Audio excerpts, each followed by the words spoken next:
आज हम आपको भगवान श्री कृष्ण की लीला के बारे में बताएंगे जो आपने कभी नहीं सुनी होगी। तो चलिए शुरू करते हैं। लीला का नाम है भगवान श्री कृष्ण का अवतरण। एक बार यह संसार ऐसे राजाओं की अनावश्यक सैन्य शक्ति से बोझिल हो गया जो वास्तव में असुर थे किंतु अपने आप को राजा मान रहे थे। तब सारा संसार विक्षुब्ध हो उठा और पृथ्वी की अधिष्ठात्री देवी, जिसे भूमि कहते हैं, इन आसुरी राजाओं से उत्पन्न अपनी विपदाओं को बताने के लिए ब्रह्मा जी के पास गई। भूमि ने गाय का रूप धारण किया और वह सजल नेत्र से आंसू भरकर ब्रह्मा के समक्ष प्रकट है। वह शोकार्त थी और श्री भगवान की करुणा जगाने के लिए रो रही थी। उसने पृथ्वी की विपदाग्रस्त स्थिति का वर्णन किया। इसे सुनकर ब्रह्मा अत्यंत दुखित हुए। वे तुरंत क्षीर सागर के लिए चल पड़े, जहां भगवान श्री विष्णु निवास करते हैं। ब्रह्मा जी के साथ शिव जी इत्यादि सारे देवता थे और भूमि भी उनके साथ होली। क्षीर सागर के तट पर आकर ब्रह्मा जी भगवान श्री विष्णु को, जिन्होंने पहले वराह का दिव्य रूप धारण करके पृथ्वी लोक की रक्षा की थी, प्रसन्न करने का उपाय करने लगे। वैदिक मंत्रों में पुरुष सूक्त नामक एक विशेष प्रकार की प्रार्थना है। सामान्य रूप से देवतागण इसी पुरुष सूक्त का उच्चारण करके भगवान श्री विष्णु को नमस्कार करते हैं। यहाँ यह ज्ञातव्य है कि जब भी किसी लोक में कोई उपद्रव होता है, उस लोक का अधिष्ठाता देव इस ब्रह्मांड के स्वामी ब्रह्मा के पास जा सकता है और ब्रह्मा जी भी परमेश्वर श्री विष्णु के पास जा सकते हैं, किंतु वे वहीं प्रत्यक्ष दर्शन नहीं, अपितु क्षीर सागर के तट पर खड़े होकर उनका प्रत्यक्ष दर्शन कर सकते हैं। इस ब्रह्मांड के अंतर्गत श्वेत द्वीप नामक एक लोक है जिसमें क्षीर सागर है। विविध वैदिक वाङ्मय से ख्यात होता है कि जिस प्रकार इस लोक में लवण सागर है, उसी प्रकार अन्य लोकों में भी अनेक प्रकार के तरल सागर हैं। कहीं क्षीर सागर है तो कहीं तेल सागर और कहीं सुरा सागर तथा अन्य तरलों के सागर हैं। पुरुष सूक्त ही वह आदर्श प्रार्थना स्तुतियों है जिसे देवतागण क्षीरोदकशायी श्री भगवान को प्रसन्न करने के लिए पढ़ते हैं। क्षीर सागर में शयन करने के कारण वे क्षीरोदकशायी श्री विष्णु कहलाते हैं। वे ही श्री भगवान हैं जिनसे इस ब्रह्मांड के समस्त अवतार प्रकट होते हैं। जब सभी देवताओं ने श्री भगवान की स्तुति पुरुष सूक्त द्वारा कर ली तो उन्हें प्रकट रूप से उत्तर नहीं मिला। अतः ब्रह्मा जी स्वयं ध्यान करने में लग गए और तब भगवान श्री विष्णु ने उन्हें एक संदेश भेजा। ब्रह्मा ने इस संदेश को देवताओं तक प्रेषित कर दिया। वैदिक ज्ञान प्राप्त करने की यही विधि है। यह वैदिक ज्ञान सर्वप्रथम श्री भगवान से ब्रह्मा को हृदय के माध्यम से प्राप्त होता है। जैसा कि श्रीमद् भागवतम के प्रारंभ में कहा गया है, तेने ब्रह्म हृदय आदि कव्य वेदों का दिव्य ज्ञान हृदय के द्वारा ब्रह्मा तक प्रेषित हुआ। उसी प्रकार यहाँ भी केवल ब्रह्मा ही भगवान श्री विष्णु द्वारा प्रेषित संदेश को समझ पाए और उन्होंने तुरंत कार्यवाही के लिए देवताओं को प्रसारित कर दिया। यह संदेश इस प्रकार था: श्री भगवान शीघ्र ही अपनी परम शक्तियों सहित पृथ्वी पर प्रकट होंगे और जब तक वे पृथ्वी लोक में असुरों के संहार तथा भक्तों के संस्थापन का उद्देश्य पूरा करने के लिए रहेंगे, तब तक देवताओं को भी उनकी सहायता के लिए वहीं रहना चाहिए।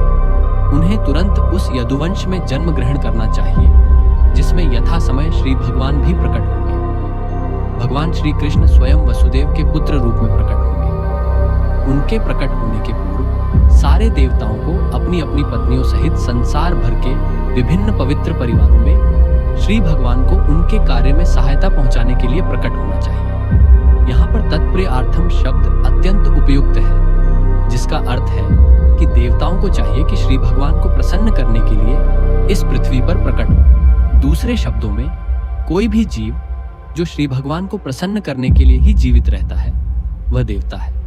देवताओं को यह जानकारी भी दी गई कि भगवान श्री कृष्ण के अवतार के पूर्व पृथ्वी पर भगवान श्री कृष्ण का पूर्ण अंश अनंत प्रकट होगा, जो अपने लाखों फनों से ब्रह्मांडों को धारण किए हुए हैं। उन्हें यह भी सूचित किया गया कि श्री विष्णु की बहिरंगी शक्ति माया भी, जिससे समस्त बद्ध जीव आकृष्ट होते हैं, परमेश्वर के आदेश के अंतर्गत उनकी प्रयोजन सिद्धि के लिए प्रकट होगी। समस्त देवताओं तथा भूमि को भी मधुर वचनों से आदेश तथा सांत्वना देने के पश्चात समस्त प्रजापतियों के पिता ब्रह्मा जी अपने धाम सर्वोच्च लोक ब्रह्मलोक को चले गए। यदुवंश का नायक राजा शूरसेन मथुरा प्रदेश, जिसमें मथुरा नगर आता है, तथा उन्हीं के नाम से प्रचलित जनपद शरसेन पर शासन कर रहा था। राजा शूरसेन के शासन के कारण मथुरा नगरी समस्त यदु राजाओं की राजधानी बन गई। मथुरा इसलिए भी राजधानी बनी क्योंकि यदुओं का परिवार अत्यंत पवित्र था और वे जानते थे कि मथुरा ही ऐसा स्थान है जहां द्वारका के ही समान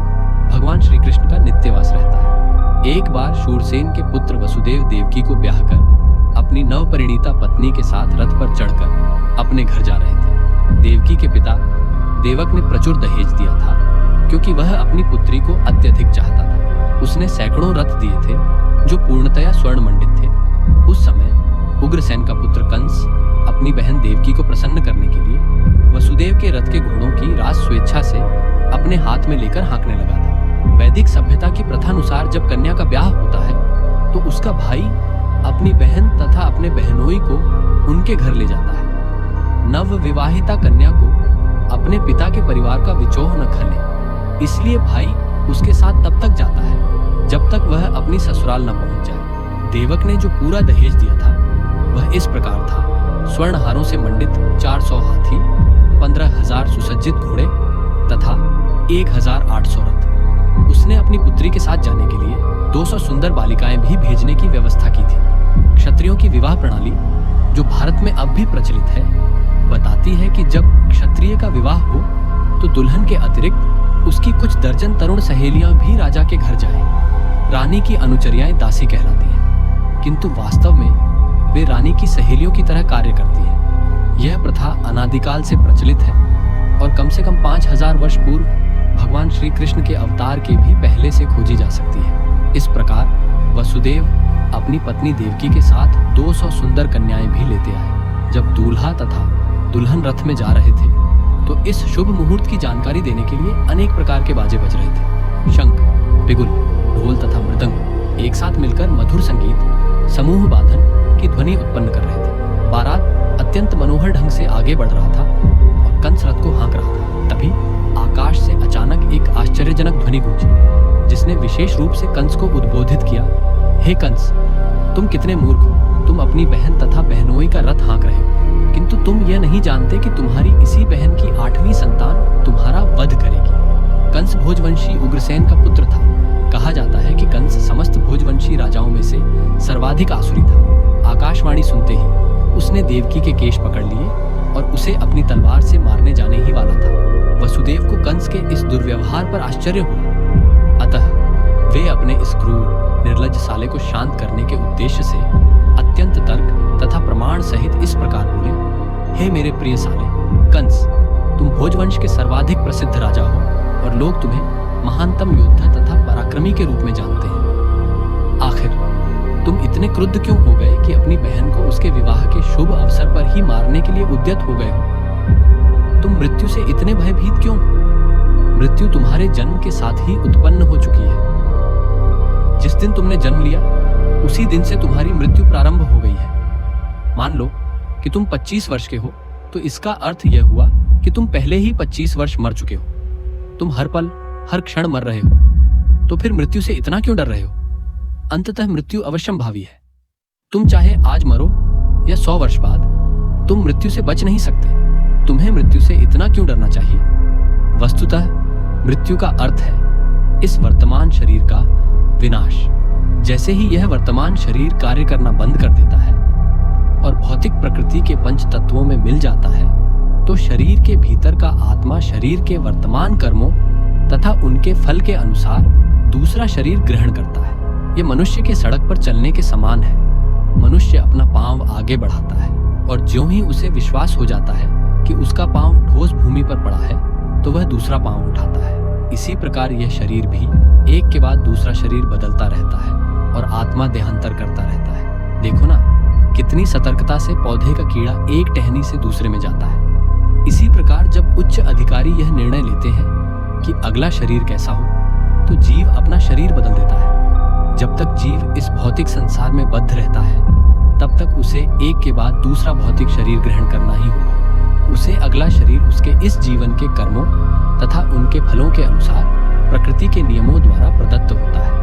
यह शरीर स्वप्नों में देखे जाने वाले शरीरों में से किसी एक के समान है। सोते समय स्वप्न में हम अपनी मानसिक सृष्टि के अनुसार अनेक शरीरों की रचना करते रहते हैं। हम स्वर्ण देख चुके हैं और पर्वत भी, अतः स्वप्न में हम इन दोनों विचारों को मिलाकर स्वर्णिम पर्वत देख सकते हैं। कभी कभी सपने में हम अपने शरीर को उड़ता हुआ देखते हैं और उस समय हम अपने वर्तमान शरीर को बिल्कुल भूल जाते हैं। इसी प्रकार ये शरीर बदलते रहते हैं। जब तुम्हें कोई शरीर मिलता है तो तुम विगत शरीर को भूल जाते हो। स्वप्न में हम न जाने कितने नए प्रकार के शरीरों के साथ संपर्क कर सकते हैं, किंतु जगने पर हम उन सबको भूल जाते हैं। ये भौतिक शरीर वास्तव में हमारी मानसिक क्रियाशीलता की रचनाएं हैं, किंतु इस समय हम अपने विगत शरीरों का स्मरण नहीं कर पाते। मन बड़ा ही चंचल है, कभी यह कुछ स्वीकार करता है और तुरंत उसी वस्तु को अस्वीकार कर देता है। इंद्रिय तृप्ति के 5 विषयों रूप रस, गंध, शब्द तथा स्पर्श के संपर्क से ही मन स्वीकार और अस्वीकार करता रहता है। चिंतनशील विधि द्वारा मन इंद्रिय तृप्ति के विषयों के संपर्क में आता है और जीव इच्छानुसार विशेष प्रकार का शरीर प्राप्त करता है। अतः शरीर भौतिक प्रकृति के नियमों द्वारा प्रदत्त एक उपहार है। जीव शरीर ग्रहण करके अपने शरीर की रचना के अनुसार इस जगत में सुख भोगने या दुख सहने के लिए फिर से आता है। किसी विशेष शरीर के बिना हम विगत जीवन से प्राप्त मानसिक दशा के अनुसार सुख या दुख का अनुभव नहीं कर सकते। हमें विशेष प्रकार का जो शरीर मिलता है वह मृत्यु के समय हमारी मानसिक दशा के अनुसार ही मिलता है। सूर्य, चंद्र या नक्षत्र जैसे प्रकाशमान लोकों का प्रतिबिंब जल, तेल या घी जैसे विभिन्न प्रकार के कुंड में पड़ता है। यह प्रतिबिंब पात्र की गति के ही अनुसार हिलता डुलता है। चंद्रमा का प्रतिबिंब जल पर पड़ता है और जल के हिलने से चंद्रमा भी हिलता प्रतीत होता है, लेकिन वास्तव में चंद्रमा हिलता नहीं। इसी प्रकार मानसिक कल्पना, मनोधर्म से जीव विभिन्न प्रकार के शरीर ग्रहण करता है। यद्यपि उसका इन शरीरों से कोई संबंध नहीं होता, किंतु माया के प्रभाव से मोहित होने के कारण जीव सोचता है कि उसका संबंध एक विशेष प्रकार के शरीर से है। बद्ध जीवों की यही जीवन शैली है। मान लो कि कोई जीव इस समय मनुष्य शरीर को प्राप्त है। वह सोचता है कि वह किसी मानव समुदाय या किसी विशेष देश या विशिष्ट स्थान से संबंधित है। वह अपनी पहचान उसी रूप में करता है और व्यर्थ ही दूसरे शरीर की तैयारी में जुट जाता है जिसकी उसे आवश्यकता नहीं होती। ऐसी इच्छाएं तथा मानसिक कल्पनाएं विभिन्न प्रकार के शरीर के कारण है। भौतिक प्रकृति का आच्छादक प्रभाव इतना प्रबल होता है कि जीव को जैसा भी शरीर मिलता है वह उसी में प्रसन्न रहता है और अत्यंत प्रसन्नता पूर्वक उस शरीर से अपनी पहचान करने लगता है। अतः मेरी प्रार्थना है कि तुम अपने मन तथा शरीर के आदेशों से अभिभूत न हो। इस तरह वसुदेव ने कंस से प्रार्थना की कि वह अपनी नवविवाहिता बहन से द्वेष न करे। किसी को दूसरे से द्वेष नहीं करना चाहिए, क्योंकि द्वेष ही इस लोक में तथा परलोक में, जब वह यमराज मृत्यु के पश्चात दंड देने वाला राजा के समक्ष होगा, भय का कारण बनता है। वसुदेव ने देवकी की ओर से कंस से अनुनय विनय की कि वह उसकी छोटी बहन है। उन्होंने विवाह की शुभ घड़ी का स्मरण कराकर भी अनुरोध किया। छोटी बहन या भाई की रक्षा अपनी संतान की ही तरह की जानी चाहिए। वसुदेव ने तर्क किया। कुल मिलाकर स्थिति अत्यंत गंभीर है कि यदि तुम उसे मारते हो तो इससे तुम्हारे यश की हानि होगी। इस प्रकार वसुदेव ने सदुपदेश द्वारा तथा दार्शनिक तर्क वितर्क द्वारा कंस को शांत करने का प्रयास किया, किंतु वह शांत नहीं हुआ, क्योंकि उसकी संगति असुरों से थी। अपनी आसुरी संगति के कारण राजसी उच्च कुल में जन्म लेकर भी वह असुर बना रहा। असुर कभी किसी सदुपदेश की परवाह नहीं करता। वह प्रतिबद्ध चोर की तरह होता है। भले ही कोई कितना ही नैतिक उपदेश क्यों न दे, उस पर कोई प्रभाव नहीं पड़ता। इस प्रकार जो लोग स्वभाव से आसुरी या नास्तिक होते हैं, वे मुश्किल से किसी सदुपदेश को ग्रहण करते हैं, चाहे उपदेश कितना ही प्रामाणिक क्यों न हो। देवता में तथा असुर में यही अंतर है। जो लोग सदुपदेश ग्रहण करके उसके अनुसार जीवन बिताने का प्रयास करते हैं, वे देवता कहलाते हैं, और जो ऐसे सदुपदेश को ग्रहण करने में अक्षम होते हैं, वे असुर कहलाते हैं। जब वसुदेव कंस को शांत करने में असफल रहे, तो वे असमंजस में पड़ गए कि वे अपनी पत्नी देवकी की किस तरह रक्षा करें। संकट आसन्न होने पर बुद्धिमान व्यक्ति को चाहिए कि यथासंभव इस संकटमय स्थिति से बचने का प्रयास करे, किंतु यदि सारी बुद्धि लगाने पर भी वह विकट स्थिति को टालने में असफल रहे, तो यह उसका दोष नहीं है। मनुष्य को चाहिए कि जहां तक हो सके अपना कर्तव्य निभाए, किंतु यदि उसका प्रयास विफल रहे तो इसमें उसका दोष नहीं है। वसुदेव अपनी पत्नी के विषय में इस तरह सोचने लगे, इस समय तो मैं देवकी के प्राणों की रक्षा करूंगा, तत्पश्चात यदि हमारे संतानें हुई तो उन्हें बचाने का उपाय सोचूंगा। उन्होंने आगे सोचा, यदि भविष्य में मेरे कोई संतान होती है जो कंस को मार सके जैसा कि कंस सोचता है तो देवकी तथा वह संतान दोनों ही बच जाएंगे, क्योंकि विधि का विधान अचिंत्य है। किंतु इस समय तो किसी तरह मुझे देवकी के प्राणों की रक्षा करनी ही है। इसका कोई निश्चितता नहीं है कि जीव किस तरह किसी विशेष प्रकार के शरीर से संपर्क करता है। ठीक वैसे ही जैसे कि दहकती अग्नि का कोई निश्चितता नहीं कि जंगल में वह किस प्रकार एक विशेष प्रकार के काष्ठ के संपर्क में आती है। जब जंगल में अग्नि दावाग्नि लगती है तो यह देखा जाता है कि दहकती अग्नि वायु के प्रभाव से एक वृक्ष को फलांग कर दूसरे को चपेट में ले लेती है। इसी तरह जीव अपने कर्तव्यों का पालन करने में चाहे कितना ही सतर्क क्यों न रहे, तो भी उसके लिए यह जान पाना अत्यंत कठिन होता है कि अगले जीवन में उसे कैसा शरीर प्राप्त होने वाला है। महाराज भरत आत्म साक्षात्कार संबंधी अपना कर्तव्य अत्यंत श्रद्धा पूर्वक निभा रहे थे, किंतु संयोगवश उन्हें एक मृग के प्रति अचिरस्थायी अनुराग उत्पन्न हो गया, जिससे उन्हें अगले जन्म में मृग का शरीर धारण करना पड़ा। अपनी पत्नी की रक्षा का उपाय सोचकर वसुदेव अत्यंत पापी कंस से ससम्मान बोले। यद्यपि कंस सर्वाधिक पापी था, कभी कभी ऐसा होता है कि वसुदेव जैसे पुरुष को कंस जैसे परम पापी व्यक्ति की चाटुकारिता करनी पड़ती है। कूटनीतिक व्यापार ऐसे ही चलता है। यद्यपि वसुदेव अत्यधिक खिन्न थे, किंतु ऊपर से वे मुस्कुराने लगे। कंस अति निर्दय था, इसलिए उन्होंने इस निर्लज्ज को इस प्रकार संबोधित किया। हे मेरे प्रिय कंस, तुम यह मान लो कि तुम्हें अपनी बहन से कोई खतरा नहीं है। तुम्हें खतरे की आशंका इसलिए है क्योंकि तुमने आकाशवाणी सुनी है, किंतु यह खतरा तो तुम्हारी बहन के पुत्रों से आना है, जो इस समय यहाँ उपस्थित नहीं है, और कौन जानता है कि भविष्य में पुत्र हों या नहीं। इस विचार से तुम अभी सुरक्षित हो, न ही तुम्हें अपनी बहन से डरने का कोई कारण है। यदि उसके पुत्र उत्पन्न होते हैं तो मैं वचन देता हूँ कि मैं उन सबों को लाकर आवश्यक कार्यवाही के लिए तुम्हारे समक्ष प्रस्तुत करता रहूंगा। कंस वसुदेव के वचनों के महत्व को जानता था और वह उनके तर्क से आश्वस्त हो गया। फलतः उस समय वह अपनी बहन के जघन्य वध से विरत हो गया। इस प्रकार वसुदेव प्रसन्न हुए और उन्होंने कंस के निर्णय की प्रशंसा की तथा अपने घर लौट आए। देवकी ने 8 पुत्री तथा 1 कन्या को जन्म दिया। जब पहला पुत्र उत्पन्न हुआ तो वसुदेव अपने वचन के अनुसार उसे कंस के पास तुरंत ले आए। कहा जाता है कि वसुदेव अपने वचन के लिए अत्यंत विख्यात थे और वे अपना यश बनाए रखना चाहते थे। यद्यपि नवजात पुत्र को कंस के हाथों में सौंपना वसुदेव के लिए अत्यंत कष्टप्रद था, किंतु इससे कंस अत्यंत प्रसन्न हुआ। वह वसुदेव के आचरण से कुछ दयार्द हो उठा। यह अत्यंत आदर्श घटना है। वसुदेव जैसे महात्मा के लिए अपना कर्तव्य पालन करते हुए कुछ भी कष्ट नहीं होता।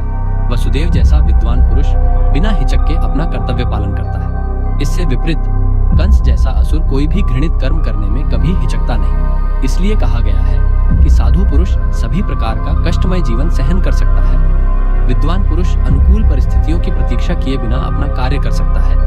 कंस जैसा नृशंस व्यक्ति कोई भी पाप कर सकता है और एक भक्त श्री भगवान को प्रसन्न करने के लिए सब कुछ न्यौछावर कर सकता है। वसुदेव के व्यवहार से कंस संतुष्ट हो गया। वह यह देखकर आश्चर्यचकित था कि वसुदेव ने अपने वचन का पालन कर रहे थे, अतः उन पर दयालु तथा प्रसन्न होकर इस प्रकार बोलने लगा। मेरे प्रिय वसुदेव, इस पुत्र को मुझे भेंट करने की कोई आवश्यकता नहीं है। मुझे इस पुत्र से कोई खतरा नहीं है। मैंने सुना है कि तुम्हारा तथा देवकी का 8वां पुत्र मुझे मारेगा, तो फिर मुझे क्यों व्यर्थ ही इस पुत्र को स्वीकार करना चाहिए। तुम इसे वापस ले जा सकते हो। जब वसुदेव अपने प्रथम पुत्र को लेकर घर लौट रहे थे तो यद्यपि वे कंस के व्यवहार से प्रसन्न थे, तथापि उन्हें उस पर विश्वास नहीं हो रहा था, क्योंकि वे जानते थे कि कंस किसी के वश में नहीं है। एक नास्तिक पुरुष कभी भी अपने वचन का पक्का नहीं हो सकता। जो व्यक्ति अपनी इंद्रियों को वश में नहीं रख सकता, वह अपने संकल्प में किस प्रकार दृढ़ हो सकता है। महान राजनीतिज्ञ चाणक्य पंडित ने कहा है, कभी भी किसी कूटनीतिज्ञ या स्त्री पर विश्वास न करना। जो लोग अनियंत्रित इंद्रिय तृप्ति में आसक्त हैं, वे कभी भी सत्यनिष्ठ नहीं हो सकते, न कभी उन पर विश्वास किया जा सकता है। उस समय कंस के पास महर्षि नारद आए। उनको जानकारी मिली कि कंस ने वसुदेव पर दयार्द्र होकर पहले नवजात शिशु को लौटा दिया है। श्री नारद मुनि अत्यधिक उत्सुक थे कि जितनी जल्दी हो सके भगवान श्री कृष्ण अवतार लें। अतः उन्होंने कंस को सूचित किया कि एक और वृंदावन में नंद महाराज जैसे महापुरुष तथा ग्वाल एवं ग्वालों की पत्नियां और दूसरी ओर वसुदेव, उनके पिता शूरसेन तथा यदुवंशी वृष्णिकुल में उत्पन्न उनके सारे संबंधी तथा उनके 9 मित्र एवं शुभ चिंतक सभी वास्तव में देवता हैं। श्रीनारद मुनि ने कंस को आगाह किया कि वह उन सबसे सावधान रहे, क्योंकि कंस तथा उसके सारे मित्र एवं सलाह देने वाले सभी असुर थे। असुरगण सदैव देवताओं से भयभीत रहते हैं। इस प्रकार श्रीनारद मुनि से विभिन्न परिवारों में देवताओं के प्रकट होने की जानकारी प्राप्त करके कंस तुरंत चौकन्ना हो गया। वह समझ गया कि चूंकि देवता अब प्रकट हो चुके हैं, अतः भगवान श्री विष्णु का भी शीघ्र ही आगमन होगा। उसने तुरंत अपने बहनोई वसुदेव तथा बहन देवकी को बंदी बना लिया और उन्हें कारागार में डाल दिया। वसुदेव तथा देवकी लोहे की सांकलें पहने कारागार में प्रतिवर्ष एक पुत्र को जन्म देते रहे और कंस प्रत्येक बालक को श्री विष्णु का अवतार समझकर एक एक करके मारता रहा। वह 8वें पुत्र से विशेष रूप से भयभीत था, किंतु श्रीनारद मुनि के आने के पश्चात वह इस निष्कर्ष पर पहुंचा कि कोई भी बालक कृष्ण हो सकता है। अतः वसुदेव तथा देवकी से उत्पन्न सभी संतानों को मारना ही श्रेयस्कर होगा। कंस के इस व्यवहार को समझ पाना बहुत कठिन नहीं है। संसार के इतिहास में ऐसे अनेक उदाहरण प्राप्त हैं, जब राज परिवार के लोगों ने अपनी अभिलाषा की पूर्ति के लिए अपने पिता, भाई या सारे परिवार तथा मित्रों का वध किया है। इसमें कुछ भी आश्चर्यजनक न था, क्योंकि आसुरी वृत्ति वाले राज परिवार के लोभी लोग अपनी निंद्य अभिलाषाओं के लिए किसी का भी वध कर सकते हैं। श्री नारद मुनि की कृपा से कंस अपने पूर्व जन्म से अवगत हुआ। उसे पता चला कि वह पूर्व जन्म में कालनेमी नामक असुर था, जिसका वध श्री विष्णु द्वारा हुआ था। उसने भोज परिवार में जन्म लेकर यह निश्चय किया था कि वह यदुवंश का घोर शत्रु बनेगा। चूंकि श्री कृष्ण उसी परिवार में जन्म लेने जा रहे थे, अतः कंस अत्यधिक भयभीत था कि वह पूर्व जन्म की ही भांति श्री कृष्ण के हाथों मारा जाएगा। सर्वप्रथम उसने अपने पिता उग्रसेन को बंदी बना लिया, क्योंकि वह यदु, भोज तथा अंधक वंशों का प्रमुख राजा था। उसने वसुदेव के पिता शूरसेन के राज्य पर भी अधिकार जमा लिया और अपने आप को इन समस्त देशों का राजा घोषित कर दिया। इस प्रकार लीला पुरुषोत्तम भगवान श्री कृष्ण के अंतर्गत भगवान श्री कृष्ण का अवतरण नामक प्रथम अध्याय के भक्ति वेदांत तात्पर्य पूर्ण है। हरे कृष्णा। अगर आपको वीडियो अच्छा लगा हो तो लाइक और कमेंट करके बताइए कैसा लगा। जगत गुरु श्रीला प्रभुपाद की जय।